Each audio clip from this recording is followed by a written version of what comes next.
बात करेंगे हिंदुस्तान जिंक की। और तीसरी तिमाही में हिंदुस्तान जिंक का मुनाफा 32% बढ़ा है, वहीं आय में 18% की ग्रोथ देखने को मिली है। मार्जिन 48% से बढ़कर 52% पर पहुंच चुके हैं। कंपनी के नंबर्स और आगे की विस्तार योजनाओं पर बातचीत करने के लिए हमारे साथ हैं कंपनी के सीईओ अरुण मिश्रा। अरुण जी नमस्कार, स्वागत है आपका। कंग्रेचुलेशन अच्छे अर्निंग्स रिपोर्ट करने के लिए। तो सालाना आधार पर रेवेन्यू मुनाफे में तो अच्छी बढ़ोतरी देखने को मिली है। कौन कौन से फैक्टर्स रहे हैं जिन्होंने ड्राइव किया है इस ग्रोथ को?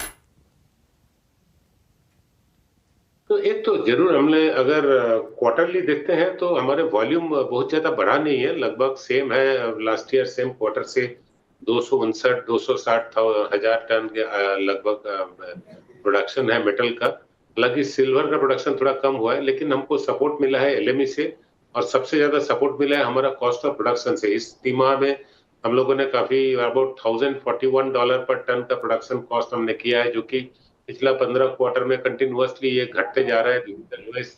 कोविड के बाद ये सबसे कम लागत में बनाया गया प्रोडक्ट है। सो ये दोनों का कॉम्बिनेशन से कुछ एलएमई की वजह से, कुछ हमारे कॉस्ट के वजह से जो टोटल हमारा प्रॉफिट है उसमें उछाल हुआ है। अच्छा, जिंक और लेड दोनों को ही देखें तो कीमतों के क्या ट्रेंड आप आगे एक्सपेक्ट कर रहे हैं? प्राइसेस कैसे रह सकते हैं यहां से, क्योंकि Q3 में तो जिंक के स्पेशली प्राइसेस में अच्छी ग्रोथ रही है।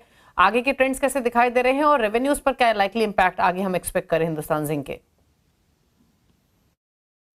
नो, अभी का हिसाब से अगर हमारा 2850 से लेके 2950 तक जिंक का प्राइस रहना चाहिए मेरे उम्मीद से इस क्वार्टर में, अगला तिमाही में, जनवरी से मार्च तक।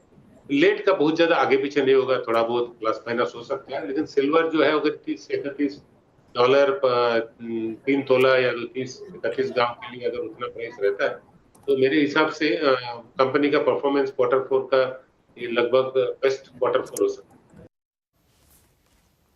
और जो इनपुट कॉस्ट आपकी रही है वहां पर स्लाइट इंक्रीज देखने को मिला है, तो यानी बढ़ती इनपुट कॉस्ट और एनर्जी एक्सपेंस के असर को कम करने के लिए क्या स्टेप्स आप ले रहे हैं आगे? एज ऑन डेट हमारे पास जो मेन कॉस्ट है करीब लगभग 40-45% कॉस्ट हमारा आता है स्मेल्टर का पावर कॉस्ट से। और हमारे पावर आप जानते हैं कि हमारा करीब सारे पावर जो है वो कोल बेस्ड है, तो कोल का प्राइस असर करता है। हालांकि भारतीय कोल कंपनी जो कोल इंडिया है उसका प्रोडक्शन बढ़ने की वजह से हमने ज्यादा से ज्यादा कोल, इंडियन कोल यूज करना चालू किया, जिसकी वजह से हमारे कॉस्ट ऑफ पावर कम रहा। इस बीच में हमने रिन्यूएबल पावर कमीशन कर दिया है, लगभग 9 से 10% रिन्यूएबल पावर हमारा आ रहा है, जो कि इस क्वार्टर में बढ़ करके 13 से 15% होगा। अगला साल में करीब 25-26% हो जाएगा। जितना जितना रिन्यूएबल पावर का कंपोनेंट बढ़ेगा उतना मेरा पावर कॉस्ट घटेगा, अकॉर्डिंगली मेरा फिनिश गुड का कॉस्ट नहीं कम होगा। तो ये हम लोग फंडामेंटल जो है पावर उसमें काम कर रहे हैं। इसके अलावा भी जो हमारा बल्क मटेरियल जो हम खरीदते हैं, चाहे वो कोल हो या पावर प्लांट चलाने के लिए या कोक हो, सब जगह में हम लोग कोई लॉन्ग टर्म में नहीं जा रहे हैं। हम लोग समय समय के अनुसार किस देश से, किस माइन से, कहां से सबसे कम कीमत में ला सकते हैं, हम लोग उसी का फिराक में रहते हैं और उसी का हम लोग सबसे कम कॉस्ट देते हैं। तो इससे हम लोग कॉस्ट काफी कंट्रोल करते हैं। अच्छा अरुण जी, जो रनिंग क्वार्टर है यानी जो आखिरी के 3 महीने हैं इस फाइनेंशियल ईयर के, जनवरी, फरवरी, मार्च, इन महीनों के लिए, इस क्वार्टर के लिए वॉल्यूम, मार्जिन या रेवेन्यू को लेकर कुछ गाइडेंस, कुछ आउटलुक शेयर करना चाहेंगे?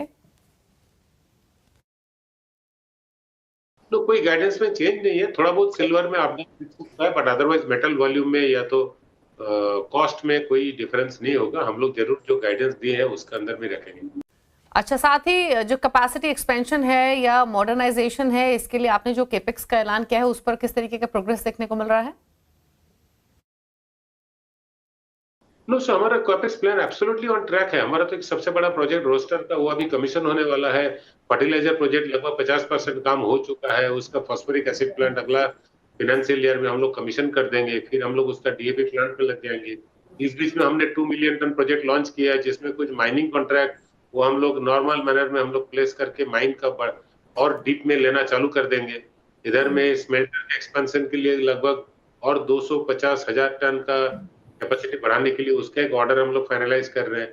तो ये अभी अगला 5 से 6 महीना लगातार आपको यही सुनने मिलेगा कि इस बार इतना कैपेसिटी के लिए ऑर्डर प्लेस किए, इतना कैपेसिटी के लिए ऑर्डर प्लेस किए। तो ओवर 1 ईयर जब आप जोड़ेंगे तो लगभग 2 मिलियन टन के लगभग आसपास हम लोग पहुंच जाएंगे एक्सपेंशन प्रोग्राम का। और उसके कैपेक्स के लिए पूरा प्रबंध है। ओके, अच्छा, एक लास्ट और क्विक क्वेश्चन आपसे अरुण जी, मार्जिन को लेकर क्या आउटलुक है? आने वाली तिमाहियों में मार्जिन ट्रेंड कैसे रह सकते हैं? हम अगर जब तक हम बोल रहे हैं 2850 से 2950 तक हम अगर एलएमई रह जाता है और थोड़ा बहुत $50-60 आगे पीछे होता भी है, तो हमारा कॉस्ट जो है अगर 1050 के आसपास रहता है पूरा 12 महीना का, तो ऑफ कोर्स मार्जिन हम मेंटेन कर पाएंगे, क्यों नहीं कर पाएंगे।